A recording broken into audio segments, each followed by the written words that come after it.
வணக்கம். இது உங்கள் டாப் ஐஏஎஸ் அகாடமி. நம்ம ஆல்ரெடி சொல்லியிருந்தோம், நம்மளுடைய டாப் ஐஏஎஸ் அகாடமியில் வந்து பார்த்தீங்க அப்படின்னா ஏப்ரல் மந்த் அப்படிங்கிற ஒரு மந்த்தை வந்து தமிழ்நாடு அட்மினிஸ்ட்ரேஷன் மந்த், அதாவது யூனிட் 5ல் வரக்கூடிய தமிழ்நாடு அட்மினிஸ்ட்ரேஷன் அப்படிங்கிற ஒரு சிலபஸோட மந்த்தை அனௌன்ஸ் பண்ணி, ஸோ அதில் ஒரு குவிஸ் காம்படிஷன் நம்ம நடக்க போகுது, அதுக்கான என்ட்ரன்ஸ் எக்ஸாம் நடக்குது அப்படிங்கிறத வந்து நம்ம ஆல்ரெடி போஸ்ட் பண்ணியிருந்தோம். ஸோ அது எப்போ நம்ம சொல்லியிருந்தோம் அப்படின்னா மே மாதம் 10ஆம் தேதி அப்படிங்கிறத நம்ம சொல்லியிருந்தோம். ஸோ அந்த டேட் அப்படிங்கிறது வந்து போஸ்ட்போண்ட் ஆகிருக்கு. ஸோ மே மாதம் 17ஆம் தேதி அப்படிங்கிற ஒரு தேதிக்கு நம்ம என்ன பண்ணியிருக்கோம் அப்படின்னா இந்த எக்ஸாமை மாற்றிருக்கோமா. ஸோ மே மாதம் 17ஆம் தேதி மத்தியானம் 2 to 5 அப்படிங்கிற மணிக்கு வந்து பார்த்தீங்க அப்படின்னா உங்களுடைய இந்த குவிஸ் காம்படிஷனுக்கான என்ட்ரன்ஸ் எக்ஸாம் வந்து நடக்கிறதுக்கு தமிழ்நாடு அட்மினிஸ்ட்ரேஷன்லேருந்து. ஸோ மொத்தம் இது வந்து 200 கேள்விகள். நான் அன்றைக்கி முதல் வீடியோவில் சொன்ன மாதிரி தான் 200 கேள்விகள் இருக்குது. அந்த 200 கேள்விகள் வந்து பார்த்தீங்க அப்படின்னா தமிழ்நாடு அட்மினிஸ்ட்ரேஷனோட ஒட்டுமொத்த சிலபஸையும் கவர் பண்ணுற மாதிரி தான் நம்ம கொடுத்துருக்கோம். ஸோ இதுக்கான சிலபஸ் என்ன சார் படிக்கிறது அப்படின்னா, நம்மளுடைய டிஎன்பிஎஸ்சி குரூப் 1 சிலபஸ் இருக்கு இல்லையா, தமிழ்நாடு அட்மினிஸ்ட்ரேஷன், அதாவது யூனிட் 5 எக்கனாமிக்ஸோட மேட்ச் பண்ணி வரும். ஏன் இந்த பாடம் வந்து முக்கியம் அப்படின்னு சொல்லி கேட்டிங்கன்னா, யூனிட் 5ம் எக்கனாமிக்ஸும் சேர்த்து, அதாவது யூனிட் 5ல் எக்கனாமிக்ஸும் தமிழ்நாடு அட்மினிஸ்ட்ரேஷனும் சேர்த்து குரூப் 1க்கு பார்த்தீங்கன்னா 50 கேள்வி இருக்குது, குரூப் 2க்கு பார்த்தீங்க அப்படின்னா 20 கேள்வி இருக்குது, குரூப் 4க்கு பார்த்தீங்க அப்படின்னா 20 கேள்வி இருக்குது. அப்போ இந்த பாடம் வந்து மேஜராக ஜிஎஸில் கவர் ஆகக்கூடிய ஒரு பாடமாக இருக்கிறதுனால இதில் இந்த தமிழ்நாடு அட்மினிஸ்ட்ரேஷன் அப்படிங்கிற ஒரு சிலபஸை எப்படி படிக்கணும் அப்படிங்கிற ஒரு கைடன்ஸ் கொடுக்கறதுக்காக இந்த மந்த்தை வந்து நம்ம என்ன பண்ணியிருக்கோம் அப்படின்னா தமிழ்நாடு அட்மினிஸ்ட்ரேஷன் மந்த்தை அனௌன்ஸ் பண்ணி நாம் ஒரு குவிஸ் காம்படிஷன் நடத்த போகிறோம். சரியா, இந்த குவிஸ் காம்படிஷனுக்கான என்ட்ரன்ஸ் எக்ஸாம் பார்த்தீங்க அப்படின்னா மே மாதம் 17, முன்னாடி 10 சொல்லியிருந்தோம், அதை வந்து இப்போ நம்ம என்ன மாற்றிருக்கோம் அப்படின்னா 17ஆம் தேதிக்கு நம்ம போஸ்ட் பண்ணியிருக்கோம். ஸோ போஸ்ட்போன் பண்ணியிருக்கோம். ஸோ என்ட்ரன்ஸ் எக்ஸாமுக்கான டேட் வந்து பார்த்தீங்க அப்படின்னா மே மாதம் 17ஆம் தேதி தான் இந்த என்ட்ரன்ஸ் எக்ஸாம் நடக்கிறதுக்கு. ஸோ டாப் ஐஏஎஸ் அகாடமியோட அனைத்து கிளைகள்லையும் நீங்கள் பார்த்தீங்க அப்படின்னா இதுக்கு நீங்கள் அப்ளை பண்ணி நீங்கள் என்ன பண்ணிக்கலாம் அப்படின்னா இந்த எக்ஸாமை நீங்கள் அட்டன் பண்ணலாம். ஸோ இதுக்கான ரெஜிஸ்ட்ரேஷன் ஃபீஸ் அப்படின்னு சொல்லி பார்த்தீங்கன்னா 50 rupeesமா. சரியா, இந்த தேர்வுக்கான ரெஜிஸ்ட்ரேஷன் ஃபீஸ் வந்து பார்த்தீங்க அப்படின்னா 50 ரூபா அப்படிங்கிறத நம்ம கொடுத்துருக்கோம். இந்த 50 ரூபா எதுக்காக சார் அப்படின்னு சொல்லி கேட்டிங்கன்னா, தமிழ்நாடு அரசுடைய திட்டங்கள், சரியா, இதை சம்மந்தமான ஒரு புத்தகம் வழங்கப்படும்னு நம்ம போன வீடியோலேயே நம்ம அனௌன்ஸ்மெண்ட் வரப்பையே நம்ம சொல்லியிருந்தோம் இல்லையா. ஸோ இந்த வீடியோவில் நான் என்ன பண்ண போகிறேன் அப்படின்னா அந்த திட்டங்கள், அதுக்கான புத்தகம் வந்து நமக்கு எப்படி இருக்க போகுது அப்படிங்கிறதை இந்த வீடியோவில் நான் சொல்ல போகிறேன். ஸோ டேட் வந்து போஸ்ட்போன் ஆகிருக்கு.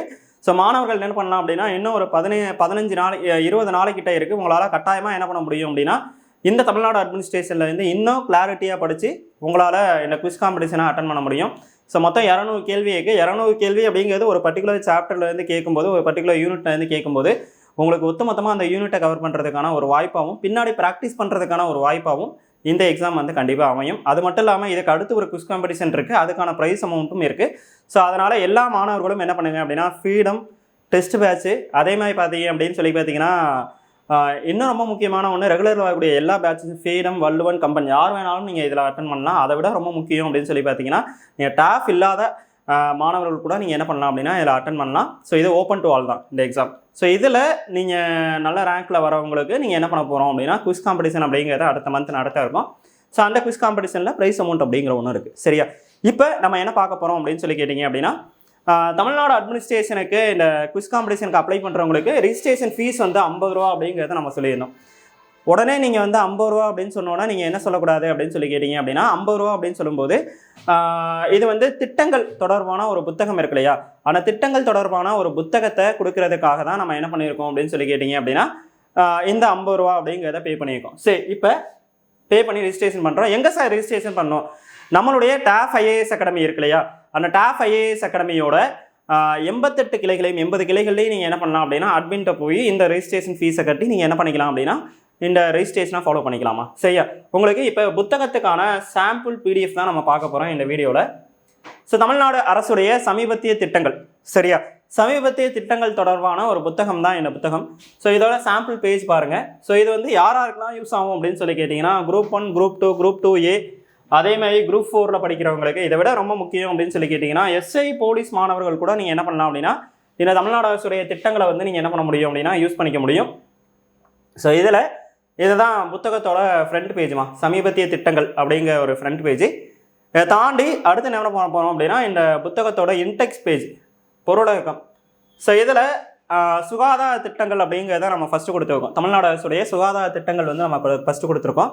சுகாதார திட்டங்களே பார்த்தீங்க அப்படின்னா நமக்கு ஒரு 15 திட்டங்கள்கிட்ட நம்ம என்ன பண்ணியிருக்கோம் அப்படின்னா இதெல்லாம் நம்ம கொடுத்து வச்சுருக்கோம். சரியா, சுகாதார திட்டங்களே நம்ம லாஸ்ட் ஒரு 4-5 வருஷத்தில் 10 வருஷத்தில் என்ன துவங்கணுமோ அந்த திட்டங்கள் எல்லாமே நம்ம என்ன பண்ணியிருக்கோம் அப்படின்னா இதில் நம்ம துவங்கி வச்சுருக்கோம். ஸோ அப்போ அந்த திட்டங்களோட நோக்கம் என்ன, இதை பற்றி எல்லாமே இதுக்குள்ளே இருக்குது. அதுக்கடுத்து வந்து கல்வி வளர்ச்சி திட்டங்கள் என்ன இருக்குது, கல்வி திட்டங்கள் என்ன இருக்குது அப்படிங்கிறத பற்றி ஒரு யூனிட் இருக்குது. சரியா, அதுக்கடுத்து மகளிர் மேம்பாட்டு திட்டங்கள், மகளிர் தொடர்பாக கலைஞரின் மகளிர் உரிமை தொகை, விடியல் பயண திட்டம், அப்புறம் தோழி மகளிர் விடுதிகள், இதை பற்றி மகளிர் திட்டம், இதை பற்றின திட்டங்கள் இருக்குது. அப்புறம் ஊரக மேம்பாட்டு திட்டங்கள்னால் என்ன, அதாவது ரூரல் டெவலப்மெண்ட்ஸ் ஸ்கீம்ஸ்லாம் என்னென்ன இருக்குது அப்படிங்கிறத பற்றி இருக்குது. ஸோ அதுக்கடுத்து பார்த்தீங்கன்னா வேலைவாய்ப்பு திட்டங்கள் என்ன இருக்குது அப்படிங்கிறத பற்றி, வறுமை ஒழிப்பு மற்றும் வேலைவாய்ப்பு திட்டங்கள் என்ன இருக்குது அப்படிங்கிறத பற்றி நம்ம இந்த இண்டெக்ஸில் கொடுத்துருக்கோமா. அதை தாண்டி அக்ரிகல்ச்சர் தொடர்பான காலநிலை மற்றும் அக்ரிகல்ச்சர் என்விரான்மெண்ட் டிபார்ட்மெண்ட்லேயும் நமக்கு நிறைய கேட்குறாங்க. அதாவது நெய்தல் மீட்சி இயக்கம் இந்த மாதிரி திட்டங்கள்லாம் நமக்கு வந்து நிறைய கேட்குறாங்க. அப்போ அந்த திட்டங்களையும் நம்ம என்ன பண்ண போகிறோம் அப்படின்னா இதில் கொடுத்துருக்கோம். இதை தவிர மற்ற திட்டங்களும் இருக்குது. சரியா, செமிகண்டக்டர் இயக்கம், உங்களை தேடி உங்கள் ஊரில் அப்படிங்கிற திட்டங்கள், மக்களுடன் முதல்வர், உங்களுடன் ஸ்டாலின், அதேமாதிரி முதல்வரின் காக்கும் கரங்கள், அன்புச்சோலை திட்டம்னா என்ன, முதல்வர் படைப்பகம்னா என்ன அப்படிங்கிற மாதிரி 84 தலைப்புகள் திட்டங்கள் வந்து இதுக்குள்ளே நமக்கு வந்து இந்த புக்குக்குள்ளே இருக்குது. ஸோ அதில் திட்டங்கள் தொடர்பான வினாக்களையும் நம்ம என்ன பண்ணியிருக்கோம் அப்படின்னா லாஸ்ட்டில் கொடுத்துருக்கோமா. சரியா, திட்டங்கள் தொடர்பான வினாக்களையும் நம்ம லாஸ்ட்டில் கொடுத்துருக்கோம். ஸோ இதுதான் சமீபத்திய திட்டங்கள். ஃபஸ்ட்டு நலவாழ்வு திட்டங்களில் ஃபஸ்ட்டு என்ன பண்ண போகிறோம் அப்படின்னு சொல்லி கேட்டிங்க அப்படின்னா மக்களை தேடி மருத்துவம். ஸோ அப்போ மக்களை தேடி மருத்துவத்தோட நோக்கம் என்ன, ஸோ மக்களுக்கு இல்லங்களுக்கே போய் நம்ம என்ன பண்ணணும் அப்படின்னா சிகிச்சை கொடுக்கணும். அதோட நோக்கம் என்ன அப்படிங்கிறத நமக்கு கொடுத்துருக்கோம். அது தொடங்கப்பட்ட ஆண்டு நமக்கு நல்லாவே தெரியும், ஆகஸ்ட் 5 கிருஷ்ணகிரி மாவட்டம் சூளகிரி ஊராட்சி ஒன்றியத்தில் சாமனப்பள்ளி அப்படிங்கிற கிராமத்தில் தொடங்கி வச்சாங்க அப்படிங்கிறத நம்ம பார்க்குறோம். ஸோ இதுக்கு ஐக்கிய நாடுகள் சபையுடைய ஒரு அவார்டு ஒன்று கிடச்சிச்சு. அந்த அவார்டு வந்து எதுக்கு கொடுக்குறாங்க அப்படிங்கிறத பற்றி நம்ம டீட்டெயிலாக கொடுத்துருக்கோம். அப்புறம் நலம் தரும் தமிழகம் அப்படிங்கிற ஒரு திட்டம் பற்றி நமக்கு கொடுக்கப்பட்டிருக்கு. அப்புறம் கல்வி வளர்ச்சி திட்டங்கள். சரியா, கல்வி வளர்ச்சி திட்டங்கள் பற்றி நம்ம இந்த புக்கில் பார்க்குறோம். ஸோ அதில் புதுமை பெண் திட்டம் பற்றி இருக்குது. மூவலூர் ராமாமிர்தம் அம்மையார் புதுமை பெண் திட்டம். ஆல்ரெடி இருந்த திருமண நிதியுதவி திட்டத்தை தான் என்னவா மாற்றினாங்க அப்படின்னா உங்களுக்கு உயர்கல்வி திட்டமாக மாற்றினாங்க. ஸோ அப்போ அந்த இதுக்கு அதையும் கூட நம்ம கொடுத்துருக்கோம். நல்லா பாருங்க, உயர்கல்வி திட்டமாக நமக்கு புதுமை பெண் திட்டத்தை மாற்றணும் அப்படின்னா ஆல்ரெடி இருந்த திருமண நிதியுதவி திட்டம் மூவலூர் ராமாமிர்தம் அம்மையார் ஏழை பெண்களுக்கான திருமண நிதியுதவி திட்டம் இருக்கு இல்லையா, அந்த திட்டத்தை நம்ம என்ன பண்ணியிருக்கோம் அப்படின்னா ரீமாடிஃபை பண்ணி புதுமை பெண் திட்டம் அப்படிங்கிற பேரில் நம்ம துவங்கியிருக்கோம்.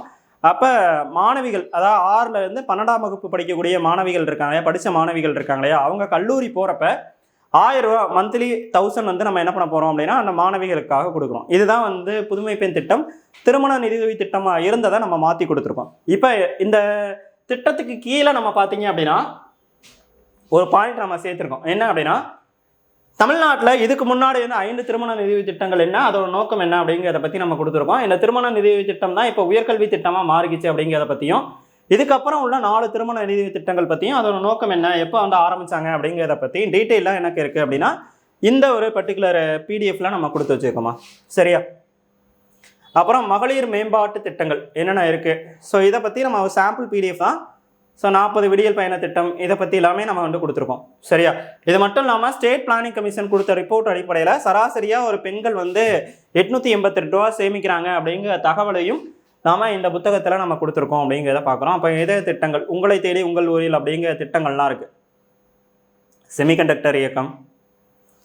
ஸோ ஓவராலாக பார்த்தீங்க அப்படின்னா இந்த திட்டங்கள்லாம் உங்களுக்கு எதுக்கு சார் யூஸ் ஆகும் அப்படின்னா, நீங்கள் ஒரு டிஎன்பிஎஸ்சி எக்ஸாம் படிக்கிறீங்க, குரூப் 1 குரூப் 2 படிக்கிறீங்க, அந்த குரூப் 1 குரூப் 2 படிக்கும்போது உங்களுக்கு திட்டங்கள்லாம் உங்களுக்கு எவ்வளோ சார் படிக்கிறது, சமீபத்திய திட்டங்கள்லாம் நாங்கள் எங்கெங்கே தேடி போய் படிக்கணும் அப்படிங்கிற ஒரு தவங்க வைப்பாங்க இல்லையா, அவங்களுக்கு தான் இந்த புத்தகம் வந்து கட்டாயமாக என்ன இருக்கும் அப்படின்னா ஒரு வரப்பிரசாதமாக இருக்கும். ஏன்னா இதில் வந்து தமிழ்நாடு அரசுடைய லாஸ்ட் ஒரு 10 இயர்ஸோட எல்லா திட்டங்களுமே நம்ம என்ன பண்ணியிருக்கோம் அப்படின்னா கொடுத்துருக்கோம். 84 திட்டங்கள் வந்து இதுக்குள்ளே இருக்குது. ஸோ கட்டாயமாக உங்களுக்கு என்ன பண்ணோம் அப்படின்னா இந்த திட்டங்கள் வந்து கடைசியில் உங்களுக்கு எக்ஸாம் ப்ரிப்பரேஷனுக்கு அப்போ உங்களுக்கு என்ன பண்ணோம் அப்படின்னா இந்த புத்தகம் வந்து கட்டாயமாக ஹெல்ப் பண்ணும். சரியா, அதனால் இந்த புத்தகத்தோட பயன்பாடு வந்து உங்களுக்கு நிறையவே இருக்குது. அதனால் கண்டிப்பாக இந்த புத்தகம் வந்து உங்களுக்கு யூஸ்ஃபுல்லாக தான் இருக்கும். சரியா, இதை மட்டும் நம்ம கொடுக்கல, திட்டங்கள் தொடர்பான வினாக்களையும் நம்ம என்ன பண்ணியிருக்கோம் அப்படின்னா கொடுத்துருக்கோமா. திட்டங்கள் தொடர்பான வினாக்களையும் நம்ம என்ன பண்ணியிருக்கோம் அப்படின்னா ஒரு 30லேருந்து 50 வினாக்கள் வரைக்கும் நம்ம வச்சுருக்கோம். 30 வினாக்கள் வச்சுருக்கோம். ஸோ அந்த திட்டங்கள் என்னென்ன அப்படிங்கிறத பற்றியும் இதுக்குள்ளே இருக்குது. சரியா, என்னென்ன வினாக்கள் கொடுக்குறாங்க அப்படிங்கிறத பற்றியும் இதுக்குள்ளே இருக்குது. மதிய உணவு திட்டத்தை அறிமுகப்படுத்தியவர் யார், இந்த திட்டங்கள் தொடர்பான ஒரு கேள்விகளையும் நம்ம என்ன பண்ணியிருக்கோம் அப்படின்னா இதுக்குள்ளே வந்து எடுத்து வச்சுருக்கோம். ஓகேவா? ஸோ ஓவராலாக இதுதான் ப்ரீவியஸ் இயர் கொஸ்டினில் திட்டங்களில் வந்து எப்படி கேட்டிருக்கான் அப்படிங்கிறதுக்காக உங்களுக்கு இந்த ஒரு கொஸ்டின்ஸ் எல்லாம் நம்ம என்ன பண்ணியிருக்கோம் அப்படின்னா இதுக்குள்ளே எடுத்து வச்சுருக்கோம். ஸோ நல்லா ஞாபகம் வச்சுக்கோங்க. நீங்கள் வந்து ஒரு டிஎன்பிஎஸ்சி எக்ஸாமில் ப்ரிப்பேர் பண்ணும்போது ஒரு மெயின்ஸ் எக்ஸாம்லாம் எழுதுறதுக்கு உங்களுக்கு கண்டென்ட் தேடி படிக்கணும். திட்டங்களில் நெட் சோர்ஸ் தேடணும், எவ்வளோ விஷயங்கள் தேடணும். ஸோ அது எல்லாத்தையுமே இந்த புத்தகம் வந்து உங்களுக்கு கையில் கொடுத்துருது. ஸோ மாணவர்கள் இதை கட்டாயமாக என்ன பண்ணுங்க அப்படின்னா பயன்படுத்திக்க முடியும். சரியா? ஸோ இதுக்கான ரெஜிஸ்ட்ரேஷன் ஃபீஸ் வந்து பார்த்தீங்க அப்படின்னா 50 ரூபா. மே மாதம் 17ஆம் தேதி இந்த எக்ஸாம் நடக்கிறதுக்கு எக்ஸாமில் அட்டன் பண்ணுற ரெஜிஸ்டர் பண்ணுற எல்லாருக்கும் இந்த புத்தகம் அப்படிங்கிறது உங்களுக்கு வந்து சேரும். ஸோ நல்லா ஞாபகம் வச்சுக்கணும், 200 கேள்வி நம்ம அட்மினிஸ்ட்ரேஷன்லேருந்து நம்ம வைக்க போகிறோம். அது உனக்கு பின்னாடி யூஸ்ஃபுல்லாக இருக்கும். கண்டிப்பாக ஒரு குரூப் 1 குரூப் 2 கடைசி நேரத்தில் ரிவிஷன் பண்ணுறதுக்கு உங்களுக்கு யூஸ்ஃபுல்லாக இருக்கும். திட்டங்கள் எல்லாத்தையும் ரிவைஸ் பண்ணுறதுக்கு ஒரு யூஸ்ஃபுல்லாக இருக்கும். இல்லை டெஸ்ட் போட்டு பார்க்கறதுக்கு பின்னாடி இருக்க கொஸ்டின் பேங்க் வந்து யூஸ்ஃபுல்லாக இருக்கும். அதனால் மாணவர்கள் இந்த எக்ஸாமை வந்து நீங்கள் வந்து அசால்ட்டாக நினைக்க வேணாம். ஏன் அப்படின்னா இந்த எக்ஸாம்ஸ் மூலமாக நீ வந்து யூனிட் 5ல் இந்த ஒரு 20 நாளில் நீ என்ன பண்ண முடியும் அப்படின்னா நல்லா ப்ரிப்பேர் ஆகும்போது யூனிட் 5ல் ஒரு நல்ல ஸ்டேஜில் ப்ரிப்பரேஷனை நம்ம வச்சுக்க முடியும். அது மட்டும் இல்லாமல் உனக்கு இந்த திட்டங்கள் புத்தகத்தினால உங்களால் என்ன பண்ண முடியும் அப்படின்னு சொல்லி கேட்டிங்கன்னா இறுதி நேரத்தில் எக்ஸாம்ஸில் ரிவைஸ் பண்ணுறதுக்கும் உங்களுக்கு வாய்ப்பாக இருக்குமா? சரியா? ஸோ அதனால் எல்லாமே அப்ளை பண்ணுங்கள். எல்லாரும் இந்த டெஸ்ட்டை பயன்படுத்திக்கங்க. இந்த டெஸ்ட்டை பயன்படுத்தி யூனிட் 5ல் நல்ல மதிப்பெண்கள் பெறுங்க. எக்கனாமிக்ஸோடு சேர்த்து யூனிட் 5ல் வந்து பார்த்தீங்க அப்படின்னா நல்ல மதிப்பெண்களை பெற்று 50க்கு 50மே நம்ம அடிக்கணும். சரியா? இந்த யூனிட்டில் வந்து கேட்குற 50 கேள்வியுமே நம்ம அடிக்கணும்.